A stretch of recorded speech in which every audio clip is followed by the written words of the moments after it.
มื้อนี้พาออกไร่ออกนาอีกแล้วทุกคน ได้เวลาหว่านข้าวแล้วเนาะ นี่ก็เดือน6สิจักแม่นจักค่ำแล้ว ก็คือว่าฮอดยามเฮ็ดไร่เฮ็ดนาแล้วเนาะ ซึ่งปีนี้ข้อยหั้นหว่านเอาทุกคน ปีนี้แม่นหว่านเอา แต่ว่าดินก็แก่นเนาะ ไถก็บ่อยากลงพู้นล่ะสังเกตเบิ่งทุกคน คันว่าสิไปจ้างรถไถใหญ่คือเพิ่นผัดบ่มีเงินเนาะ ก็เลยว่าเว้ากันกับสามีว่าเอารถไถนี่แหละว่าไถ ลองเบิ่งจักมันสิได้กินหรือมันสิเป็นแนวใดแหละทุกคนเอ้ย เฮ็ดนาปีแรกคือที่ว่าออกเฮ็ดเองปีทำอิฐได้นี่ ต่างคนต่างบ่ฮู้ถูๆไถๆใส่กันจักสิออกมาแนวใดแหละ ท่าเบิ่ง บัดยามมันเป็นหมากสิได้กินนำหมู่อยู่บ่เด้หว่านนี่ก็ครั้งแรกได้ทุกคนที่ว่าหว่านเองหั้นนะ บ่เคยหว่านจักเทื่อข้อยก็ได้ จักสิออกมาคือกะจักสิออกมาแนวใดแหละ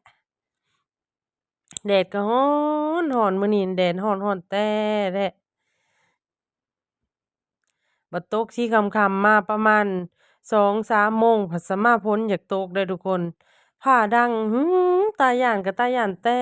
แท้ ทั้งฟ้าดังทั้งเหลื่อมก็คือว่าเมียบมาบอยู่แถวหัวน่ะสมาพากันแล่นขึ้นเถียง บ่ไหวว่ะ ย้านได้ว่ะ พากันแล่นขึ้นอยู่เถียง นี่ก็หว่านอยากแล้วแล้วล่ะ ใกล้สิแล้ว มื้อนี้ก็ได้ไร่หนึ่งเว้ากันหั้นนา3ไร่เนาะบ่หลายดอกทุกคน มีนาอยู่3ไร่เว้ากันหาสิหว่านมื้อละไร่บ่ได้พาวได้ร้อนได้ทุกคน เฮ็ดไปตามแบบว่าเราบ่เร่งหั้นนะทุกคน เพราะว่าเราเป็นนายของตัวเองเนาะ เฮ็ดก็เฮ็ดของตัวเองค่อยเฮ็ดไปบ่ได้ฟ้าวได้รีบอิหยังดอก มื้อละไร่เว้ากัน ค่อยเฮ็ดไป คันเราสิเร่งตัวเองเราก็เมื่อยเนาะ แดดก็แดด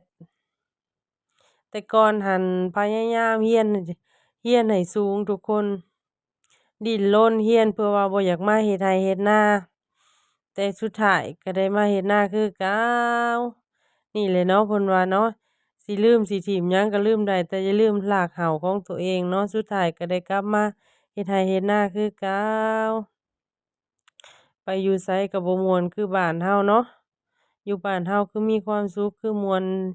สุดแล้ว ถึงสิว่าทุกข์แหน่ลำบากแหน่ แต่ก็อย่ามัน